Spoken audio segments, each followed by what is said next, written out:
Bon, ça risque d'être un peu anxiogène, mais il faut que je la fasse cette vidéo.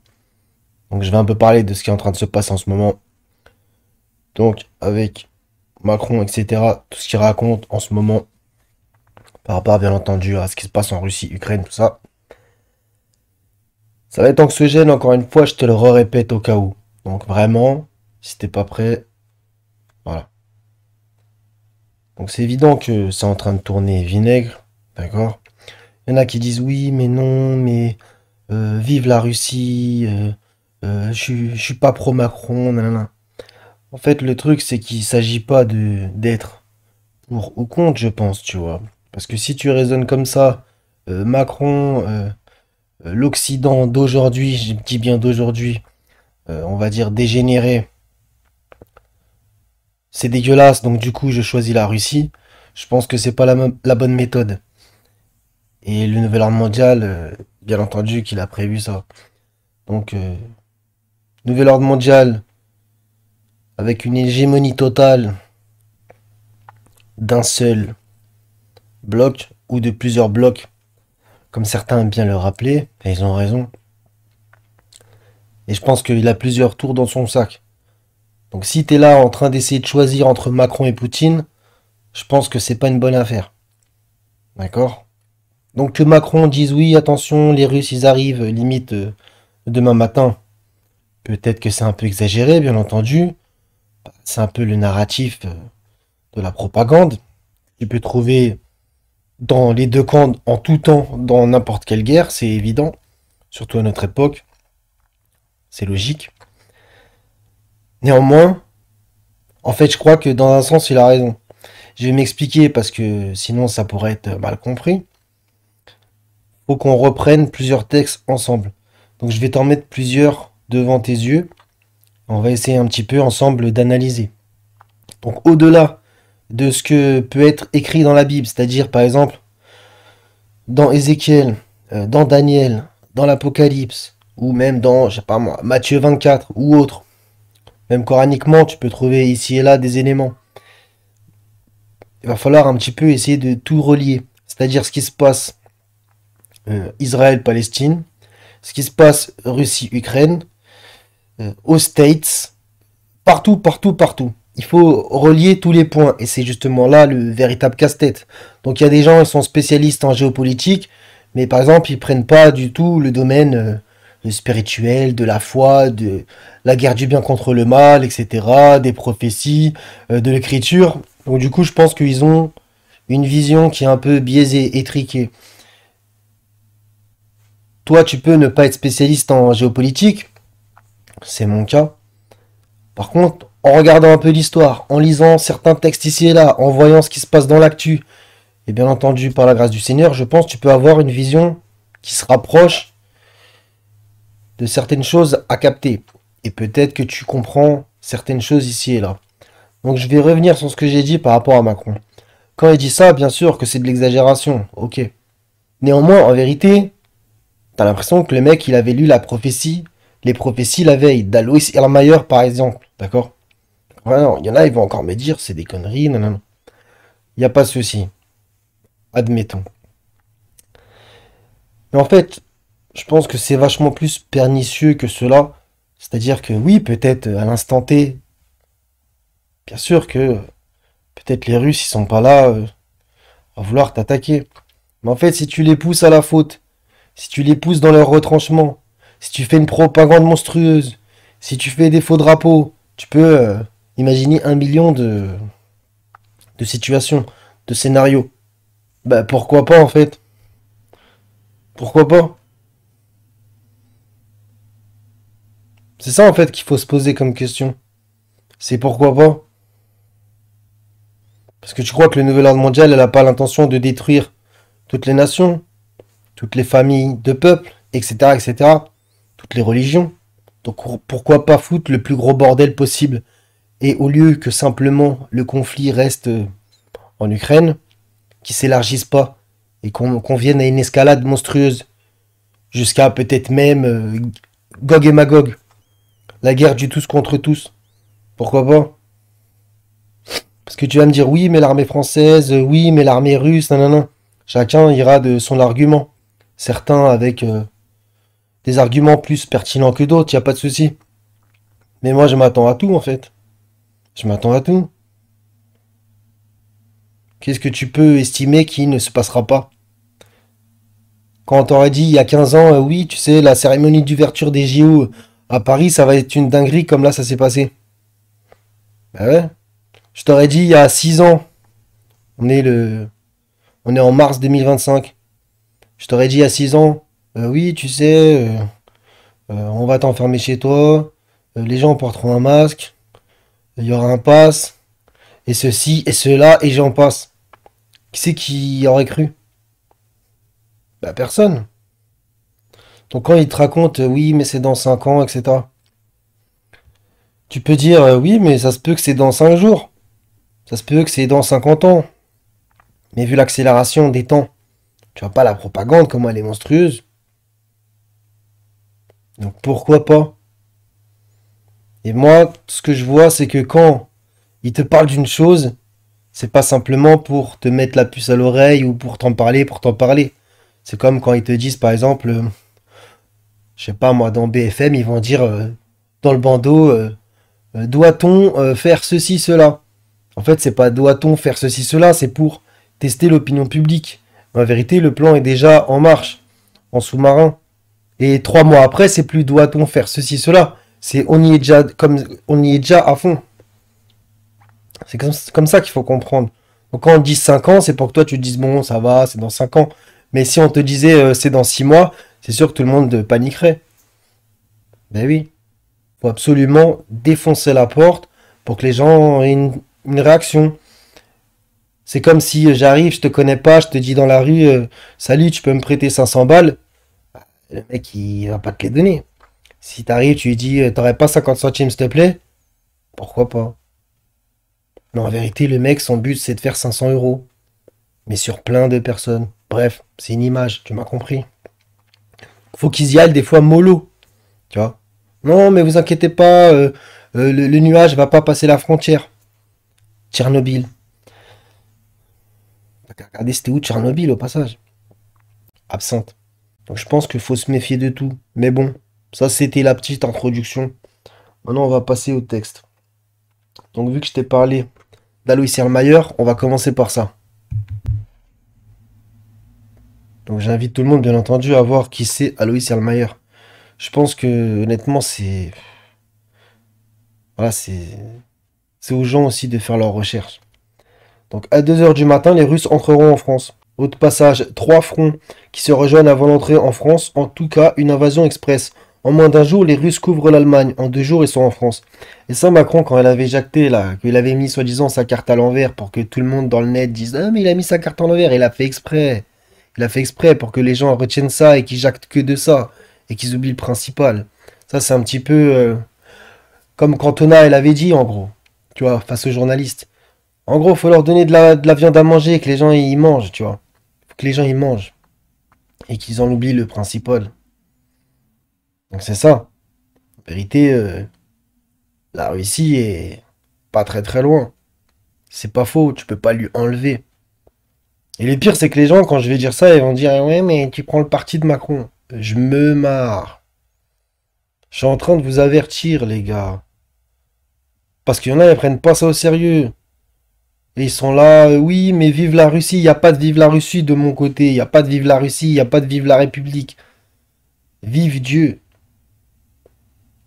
Moi, j'essaie d'être avec Dieu. Point. Point barre. Et ça commence un peu à me gonfler. Que sous prétexte que les gens, ils aiment pas Macron, ils sont pour l'autre côté. Mais si vraiment ça se passe, en fait. Si les gens, ils débarquent, en fait. Et que, je sais pas, moi, c'est la révolution, la guerre civile en France, et que vraiment, il y a une armée étrangère, ici, russe, par exemple, qui vient en France, vous croyez que vous allez faire quoi? Vous allez sortir le drapeau de la Russie? La plupart, ils savent même pas dire bonjour en russe. Mais ça me fait super marrer, en fait. Incroyable. C'est vraiment une dinguerie, en fait. Mais justement, il est là le piège, en fait. C'est que tout le monde se dit, oui, mais c'est Macron, face aux Russes, il va rien faire. Mais arrêtez de sous-estimer et arrêtez de surestimer. Et arrêtez de croire que C'est pas un théâtre politique aussi, tout ce qu'on est en train de vivre, sur le dos des peuples, et qu'on va tous se prendre... bref, que les gens captent et ouvrent les yeux au bout d'un moment. C'est insupportable. C'est insupportable. Donc c'est comme si en fait, on te montre un mec qui sait à peine jouer au basket, et à côté on te met Michael Jordan, et on te dit tu choisis qui? Mais c'est pas un choix, j'ai pas envie de faire le choix en fait, c'est une évidence. Mais peu importe, mais justement, il est là le problème, elle est là la douille. Elle est là la douille. On est en train de te demander de faire le choix. Et t'es plutôt pour Trump, pour Elon Musk ou pour Kamala Harris? Je m'en fous, t'as compris? Je suis pas là-dedans personnellement. Tu vois pas qu'on est en train de se prendre une énorme douille, qu'ils sont en train de jouer avec nous?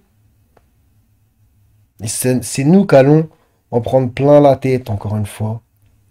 D'accord? Incroyable. Du coup, je m'emporte. Voilà, donc quand on lit ce genre de trucs, tu peux me dire oui, mais c'est du fake. D'accord. Donc, il y en a, ils lisaient ces trucs-là il y a 20 ans. Ça avait peut-être un autre sens par rapport à la Russie, comment elle était à cette époque-là. Mais par rapport à ce qui est en train de se passer maintenant, c'est vrai que ça peut avoir un sens. Et pourquoi pas? La République, je dis bien la République, qui est installée en France, provoque la Russie à fond. C'est une réalité. C'est une réalité. On va dire oui, mais ils ont peut-être pas les moyens d'aller jusqu'à chez nous. Et nanana. Ok. Tout ça, c'est des trucs rationnels. Moi, je te dis que pour moi, tous ces conflits qu'il y a actuellement, c'est irrationnel. En partie. C'est-à-dire dans le sens où c'est une guerre du bien contre le mal. Donc tout ça, c'est diabolique. On s'en fout que la France n'a soi-disant pas les armes pour lutter ou pas. Mais justement, il est là le truc. C'est que ça se peut, ils n'ont pas les armes, mais justement, ils veulent la guerre. Pour qu'en fait, entre guillemets, la France se prenne une raclée. La République, en vérité. Tu comprends le truc ou pas? Parce qu'en fait, les gens pensent qu'en fait, ils veulent le bien de ce territoire qu'est la France, la République, qui s'est installée partout. Une république, le monde entier pratiquement. Oui, j'exagère, mais pour que tu comprennes. Regarde tous les pays africains, et de ceci, et de cela. Il y a trop de républiques. C'est la même clique. Ils jouent dans la même équipe. C'est incroyable quand même, à force que les gens comprennent pas. Tout ça, tu changes les drapeaux et ça y est, les gens, ils comprennent plus. Voilà, cette vidéo, je crois qu'elle va être trop longue au final. Purée. Donc voilà, moi, je trouve que ça va trop dans le même sens. Et c'est ça qui est problématique. Donc quand ils ont fait la réponse ces derniers temps, là, justement, ils ont dit, ça a parlé de Napoléon, etc. Par rapport à Macron, tout ça. Donc la réponse russe. Bah oui, mais justement, pour encore revenir, je pense, dans l'histoire. Et je suis pas historien, je connais pas tous les détails de ce qui a pu se passer. Mais c'est très connu. Donc c'est vrai que les Russes, quand ils se font attaquer sur leur terrain, bah, les gens font demi-tour. Mais les Russes, ils vont à l'ouest. C'est déjà arrivé. Dans ce sens. 39-45. Et justement, juste après, on va aller dans le livre de Serge Monast, où il parle de tout ça, par rapport à Albert Pike, etc. De la première, la deuxième, et la sûrement troisième guerre mondiale. Et aussi, justement, des trois révolutions qu'il y a pu avoir. Dont en Russie, qui était primordiale. Et c'est ça qu'il faut comprendre. C'est que tu peux pas lier ce qui se passe aujourd'hui, c'est-à-dire, oui, mais Macron, la Russie, c'est pas Macron. Le conflit date de bien avant. Et dans un sens, il ne fait que se poursuivre. C'est ça que des gens n'arrivent pas à comprendre. Ils disent oui, mais en gros, qui se mêle de ses affaires, c'est pas lui. C'est les forces qu'il y a derrière. À des fins de vouloir détruire l'Europe. De l'Ouest et de l'Est, dans un certain sens. Certains voudraient que la Russie soit à feu et à cendre. D'autres voudraient que ça soit l'Europe de l'Ouest. D'autres voudraient que ça soit les deux. C'est assez compliqué. Et il y a plusieurs équipes qui bossent dans tel et tel sens. Même si encore une fois, ceux qui dirigent, leur but premier est assez simple au niveau du niveau de compréhension, c'est qu'on soit tous en esclavage pour eux. Après que ça soit une clique totalement qui gouverne ou plusieurs cliques qui nous chapeautent tous, c'est un petit peu autre chose. Mais quoi qu'il arrive, ça va dans le même sens. Toi, t'es là, tu bosses. Au final, on n'a pas la même vie qu'eux. Voilà ce qu'il faut comprendre. On va continuer 2 petites secondes. La guerre va démarrer chez les Arabes et les Juifs, etc. Donc ça aussi, c'est intéressant à lier. En vérité, c'est ça aussi, faut capter. C'est que le conflit israélo-palestinien, voilà, il est en lien avec Ukraine-Russie. Et encore une fois, je te fais même pas le truc avec ce qui se passe dans Ézéchiel ou autre.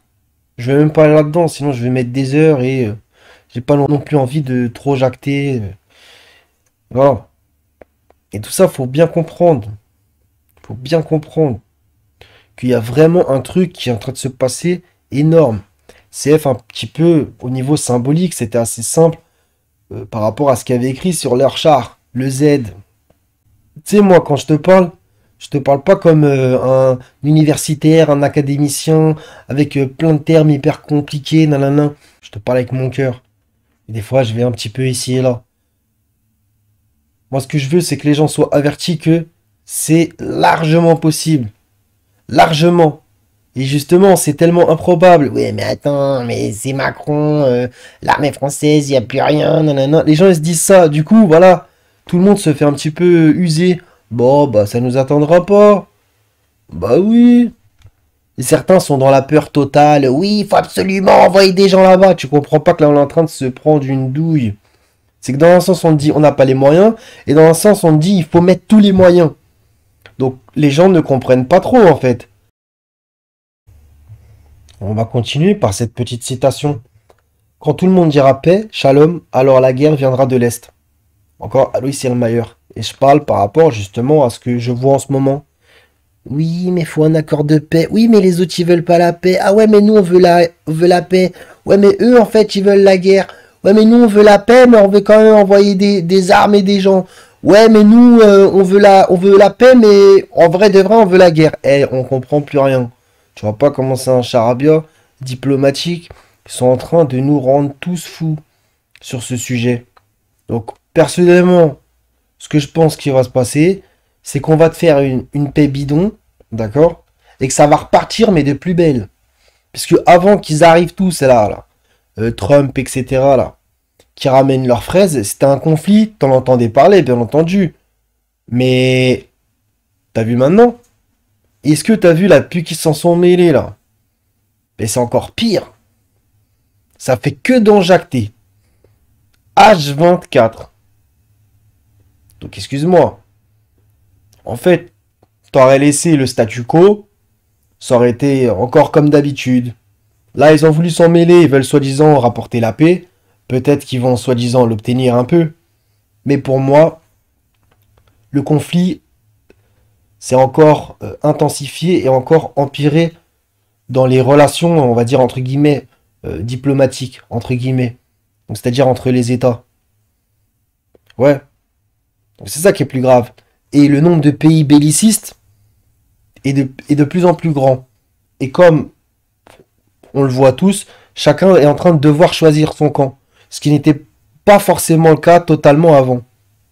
Je mets des nuances pour pas qu'on me dise oui, mais attends, mais. Je trouve personnellement, en tout cas, qu'il y a une vraie accélération et une vraie amplification de la situation. Qui, à mon sens, est dramatique. Et il manque plus que dans un certain sens un espèce de casus belli. Pour que certains comprennent vraiment bien. Un prétexte de guerre, quoi. Ouais, mais l'autre, il a fait ça. Oh, il y a un assassinat là-bas. Bim, ça y est, on rentre en guerre. Nous sommes en guerre. Ça peut aller très vite. Mais vraiment très vite. Ouais, il faut vraiment que les gens se réveillent. Donc peut-être que là, toi, t'as écouté jusqu'à là. Déjà, c'est déjà pas mal. Et que t'es pas habitué, T'entends en ce moment un autre discours, oui, mais attends, mais Macron, nanana, il a pas le niveau. L'autre, les autres qui vont dire oui, mais attends, quand même, c'est la Russie, nanana. Personnellement, moi, j'ai te dire que c'est beaucoup plus profond. Tous les conflits qu'il y a intérieur, extérieur, c'est vraiment incroyable. Et justement, ça rappelle un petit peu Matthieu 24, guerre et bruit de guerre, tu vois.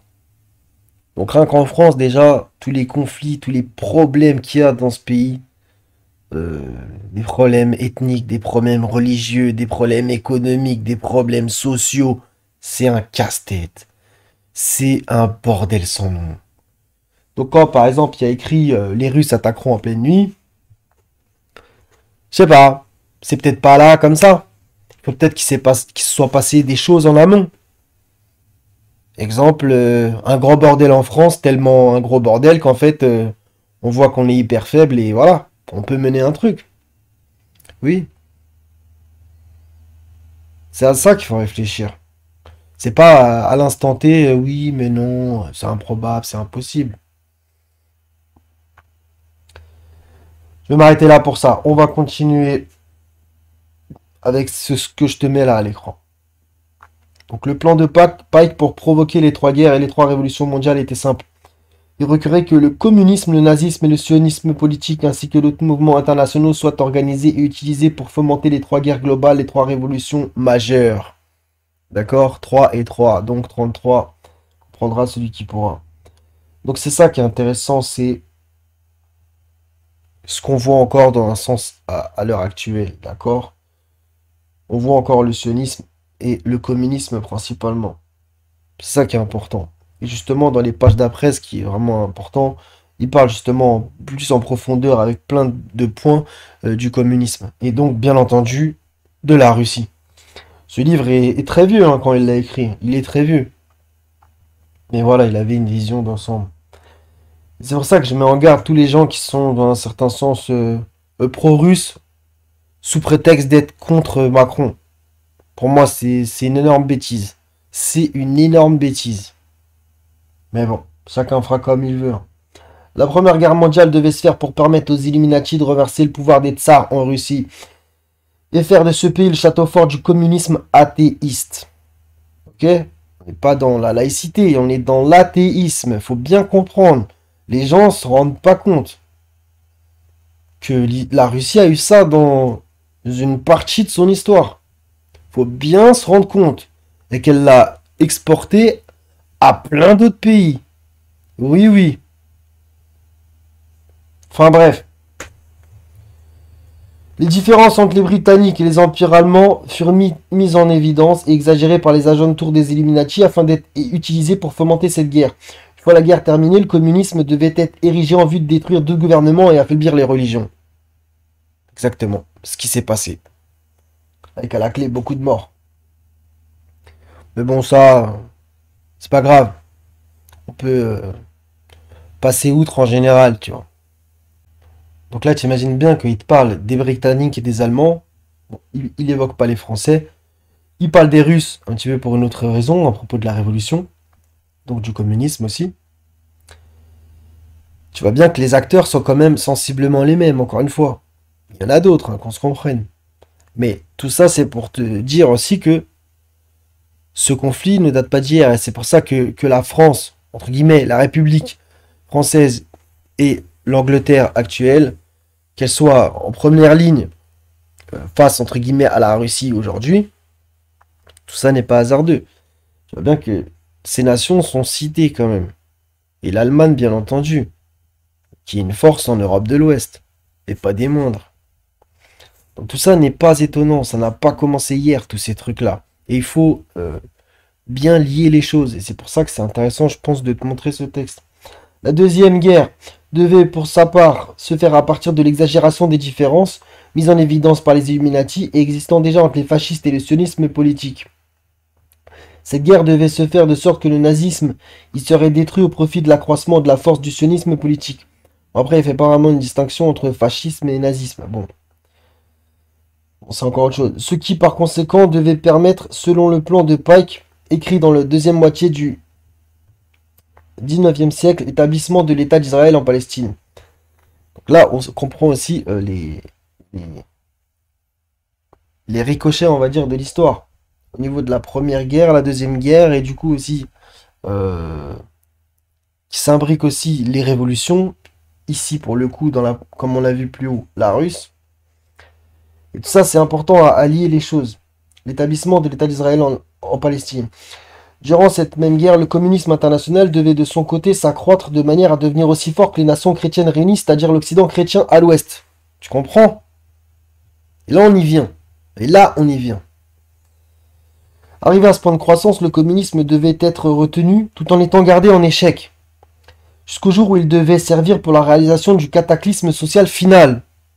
Je répète, où il devait servir pour la réalisation du cataclysme social final. Ici, tu vois, il y a écrit communisme. Admettons que tu vas me dire oui, mais c'est terminé. Justement, il en parle dans la page d'après. Moi, je dirais que non, personnellement. Mais bon.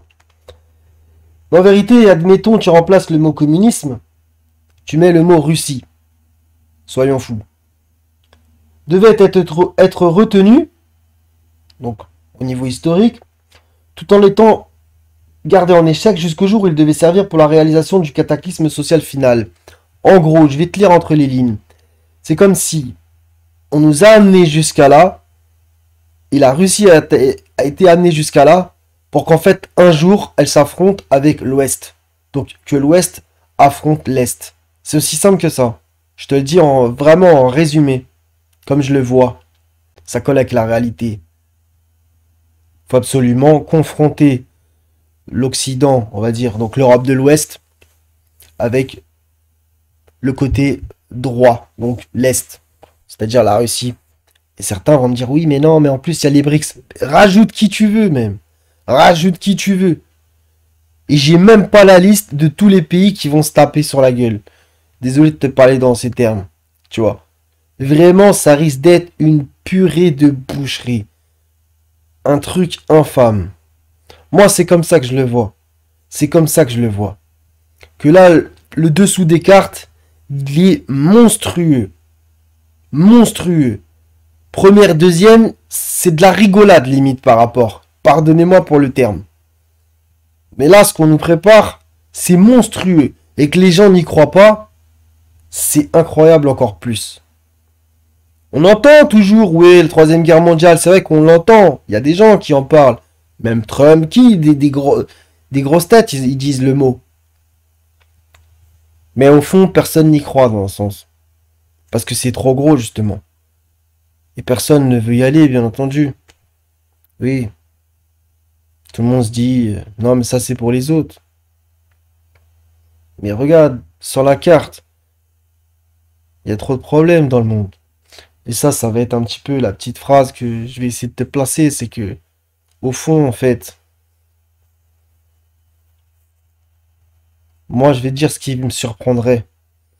C'est qu'on n'y aille pas. Et tu sais pourquoi?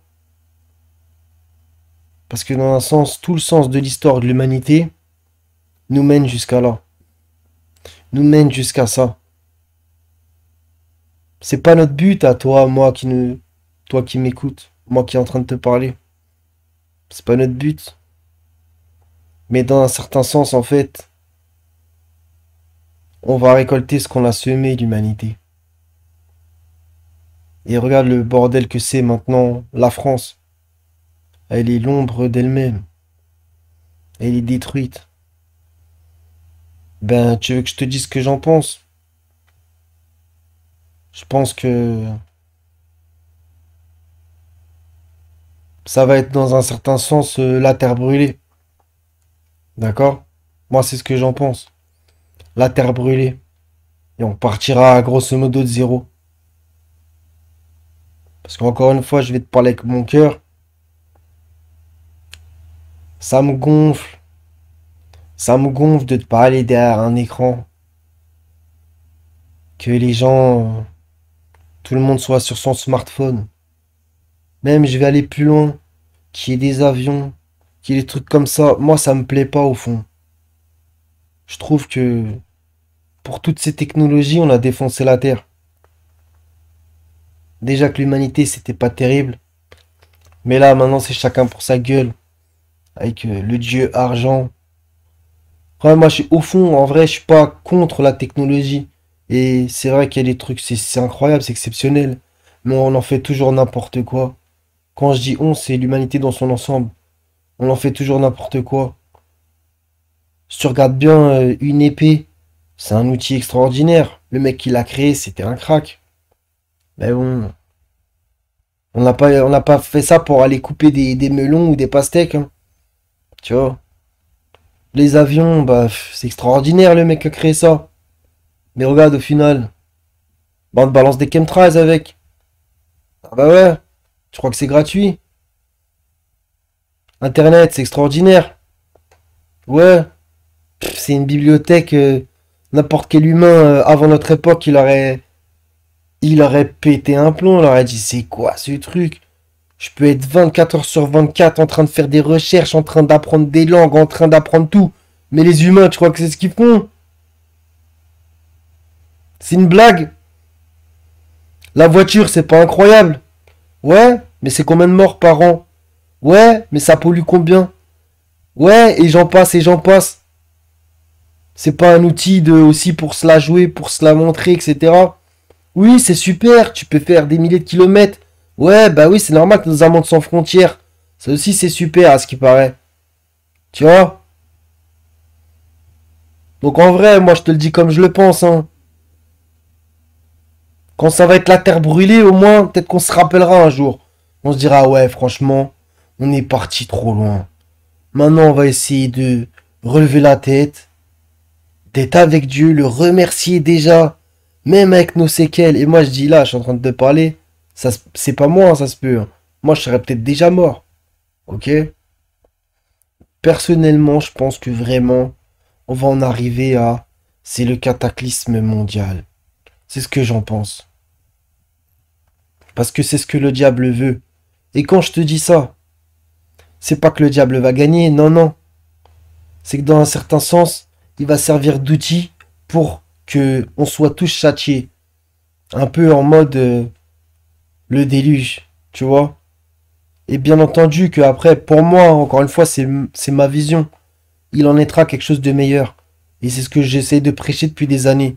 Que après toute cette grande... on s'est compris, il naîtra un truc mieux. Mais les gens qui vivront à ce moment-là, ils auront des sacrées séquelles, je te le dis, hein. Mais au moins ils reconstruiront. Et ils auront au moins... T'imagines, toi, de devoir repartir de zéro, en mode, bah justement, Noé. Mais dans un sens, t'es traumatisé. Mais dans un autre sens, c'est passionnant. C'est passionnant de devoir tout refaire. Pour peut-être que tes descendants refassent tout partir en vrille. Voilà de quoi on est capable aussi, l'humanité. Ça, je pense, le côté tragique de notre histoire. Voilà. Donc la Troisième Guerre mondiale, c'est vraiment, je pense, inéluctable. Par rapport à ce qu'il raconte l'autre, les gens disent que c'est des conneries. Il ferait bien de se méfier. Quand il t'a dit nous sommes en guerre, t'as vraiment, vraiment été en guerre. Ah ouais, hein. Je crois que les gens, ils ont la mémoire courte. Ils se rappellent pas. On va les embêter jusqu'au bout, les non-vax, hein.